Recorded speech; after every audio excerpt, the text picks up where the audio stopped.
Subscribe now and press the bell icon. Never miss an update. Medina से दूर एक बूढ़ी औरत रहती है, ज़ईफ, कमजोर, नातवां, बेसहारा। रिश्ता ही दुनिया में कोई नहीं, बेनियाज है। शुक्र करें, शुक्र करें। आपने देखिए, अंधों को देखा है, देखकर शुक्र नहीं करते। आंखों की बिनाई उसने ले ली, वो भी कभी बीना था, हमारे जैसा था। शुक्र करें, मौला ने आंखें दी है। उसको देखो जिसके कान सुन नहीं सकते, शुक्र करें मौला, तूने मुझे मेरी सुनने की कुव्वत बहाल रखी हुई है। तो मेरे सहबो, वो गरीब औरत, न बेटा न भाई न रिश्तेदार न बहन, कोई भी नहीं था, अकेली जिंदड़ी थी और रहती थी मदीने से दूर। और उस बेनियाज ने उसकी आंखें भी देखी, नबीना। हजरत उमर को पता चला। उमर कहने लगे, फजर की नमाज आज पढ़कर उसकी खबरगिरी करूंगा। फजर की नमाज पढ़ता है उमर, 26 लाख मुरब्बा मील का हाकिम बनने वाला है उमर। बूढ़ी माई के घर के दरवाजे पर पहुंचा, दस्तक दी, आवाज आती है, कौन है? बूढ़ी माई पूछती है, कौन आया? तो उमर कहता, उमर आया। कहता है कि मैं झाड़ू देने के लिए तेरा नौकर आया खड़ा है, बर्तन मांजने के लिए आया है तेरा नौकर, पानी भरने के लिए आया है तेरा नौकर, खाना पकाकर तुझे खिलाने के लिए आया है तेरा नौकर, तेरे कपड़े धोने के लिए तेरा नौकर तेरे घर के दरवाजे पर सुबह सवेरे खड़ा है। बूढ़ी कहती है, ये काम पहले कोई करके चला गया, ये सारे काम। उमर कहता है कि कल हसरत है इसकी खिदमत करूं, कल फजर की नमाज से पहले मस्जिद नबी में नहीं जाऊंगा, इस घर के दरवाजे पर आकर दरवाजा खुलवा कर इसके पानी भरूंगा, बर्तन मांजूंगा। उमर मस्जिद नबी में नहीं गया, अगली सुबह अपने घर से निकला और बूढ़ी माई के घर के दरवाजे पर दस्तक दे रहा था।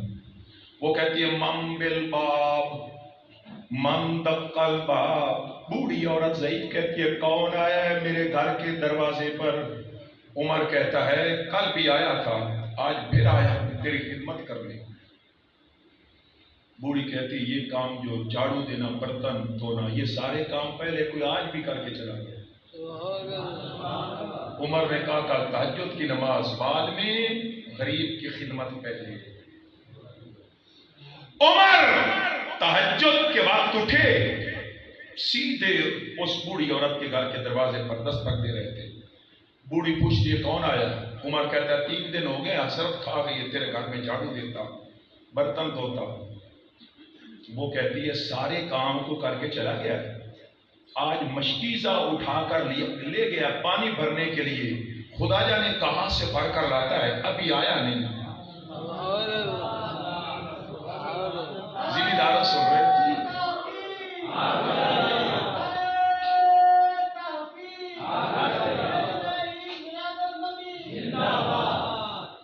सारे काम करके चला गया है, मशकीज़ा लेकर गया हुआ है, खुदा जाने कहां से भर कर लाता है, मेरे घड़े भरेगा।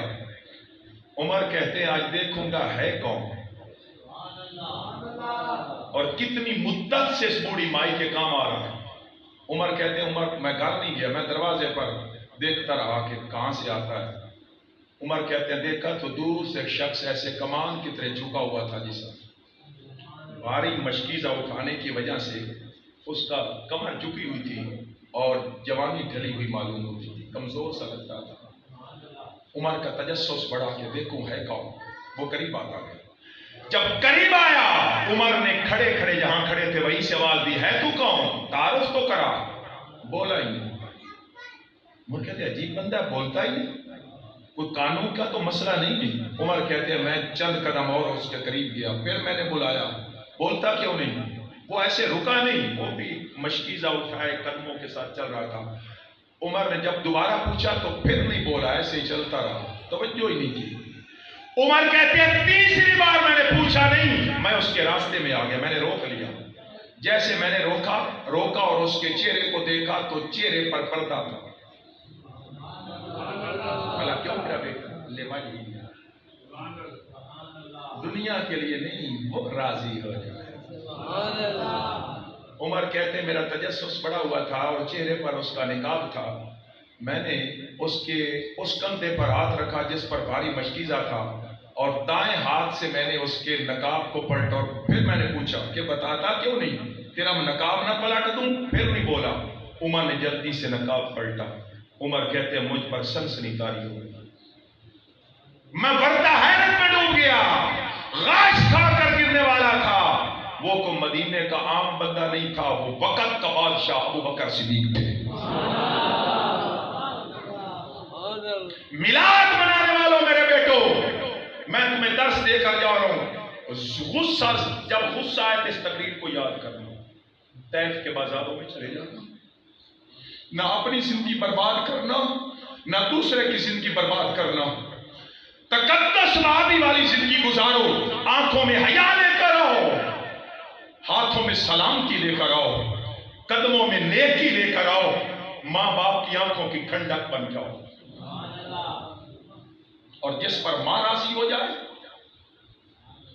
دو چیزوں کا بہت جلدی رزلٹ ملتا ہے، دو چیزوں کا،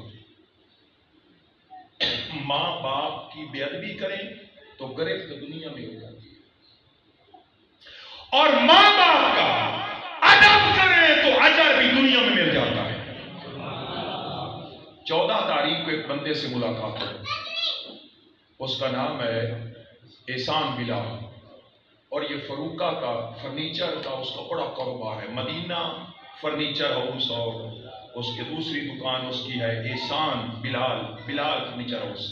وہ کہہ رہا تھا کہ ایک دن میں میرا 60,000 خرچہ ہوتا ہے مزدوری کا، یعنی 35 سے 40 اس نے مزدور رکھے ہوئے ہیں، اور وہ کہہ رہا تھا کہ صرف 8 سال پہلے میرے گھر میں آٹا ہی نہیں تھا، کبھی کبھی بغیر کھائے سوتا تھا، آوارہ تھا، جیلیں بھوگی، پھر اللہ نے ہدایت دی، میں نے اپنے ماں باپ کی خدمت کا سلسلہ شروع کر دیا، نہیں معلوم غیب کے خزانے سے رزق آنے لگا، اور میری شادی ہوئی، اور میں نے اپنی بیوی کو کہا کہ زندگی بھر جب میں ہوں تو تو نے میری ماں کو پانی نہیں دینا، اگر میں سویا ہوا ہوں اور میری ماں پانی مانگے مجھے اٹھانا، میں پانی دوں گا۔ وہ کہتا ہے قسم کعبہ کے رب کی، میں نے ماں کی اتنی خدمت کی ہے، جیسے قرون اولیٰ کے واقعات سناتے ہیں، اس نے بہت ساری باتیں بتائی، کہتا ہے جو بھی میری ماں کے لیے دعا مانگتی، کہتا ہے قسم کعبہ کے رب کی وہ قبول، کہتا ہے میں دونوں ماں باپ کو لے کر گیا حج کے لیے، کہتے ہیں ایسے جیسے پیچھے دونوں ریڑھی پر، میں دونوں کو ایسے جیسے جانور کسی ریڑھی کو آگے لے کر چلتے طواف کراتا رہا، اور ایک دن میں نے ماں سے کہا امی دعا کرے امام کعبہ سے میری ملاقات ہو جائے۔ یہ کوئی آسان نہیں ہے حدیث، اب کا امام کعبہ بڑے سیکورٹی میں ہوتے ہیں، قریب کوئی نہیں جا سکتا، ناممکن ہے۔ وہ ماں کو کہتا ہے ایک حسرت ہے امی دعا کریں کہ میں امام کعبہ سے ملوں، ماں نے کہا دعا کر دی کہ میرے بیٹے کو امام کعبہ سے ملاقات ہو جائے، شرف نصیب ہو جائے۔